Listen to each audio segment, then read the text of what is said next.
Shoshokazi, come back to speaker nawe. I'm still your boy Taylor DJ. So today ngifuna ukureacta kwi-album entsha iphumile uMr Taylor ukhipha album lapha ibizwa Ilanga. I-album yeGqom usamazi kwenza leli gqom lela se Cape Town or else lela se Eastern Cape libizwa iGospel Gqom. But into engithandile khona ingoma ezinegqom lela seDurban. Khona leli gqom elimova kakhulu eDurban elibizwa ngeDombolo. So nje ubize wonke abantu kunama features amaningi bakhona abotira bakhona abacaptain akhona ama vocalists ngapha Eastern Cape nase Cape Town. So I think enye album with this festive season kuzobe groove ngayo because awekho maningi ama-album ehouse amnandi aphumile kule festive season ya 2025. So I'm happy ukuthi ngizwe album ehlangene kanje kaMr Taylor. I was shocked because nami bengayilandele because uTaylor abantu abaningi ayikhumbula announce ukuthi ujoina iUniversal.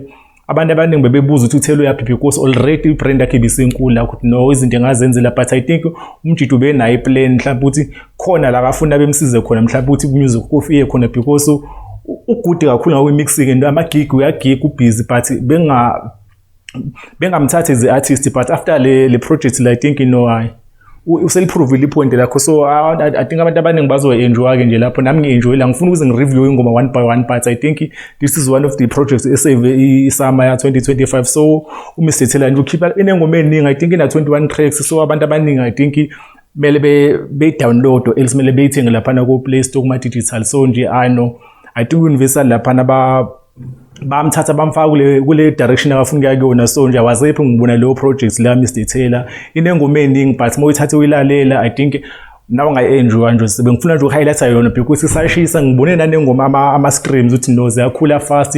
I think by end of the festive season izobe kude kakhulu. So shout out to Taylor laphana. Ngiyazi ukuthi maybe ama-gig azovela after le project azoba maningi kakhulu. Hopefully maybe khona igig khona ngoDecember around eMthatha or else uTsolo because unayo ama-origin ngapha. Even though abantu abaningi base-Cape Town bamclaima because ngibona ama-comment abanye bathi uTaylor wethu nangapha Eastern Cape bathi wabo. But I'm not sure ukuthi wakuphi but ubest kakhulu eCape Town. So shout out to Taylor. I-album iphumile ayishisa ikhotha ngempela and ngizule lento zaseDurban especially uCaptain.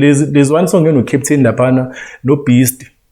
But like Captain ngizoyisave because this another topic another day because unokusanda la kumampintsha. But ke ngifuna ukuya lapho ke. Anyway sekhona ku Twitter @speaker nawe, sikhona ku Facebook speaker nawe, Instagram speaker nawe, sikhona ku TikTok c.speaker.nawe.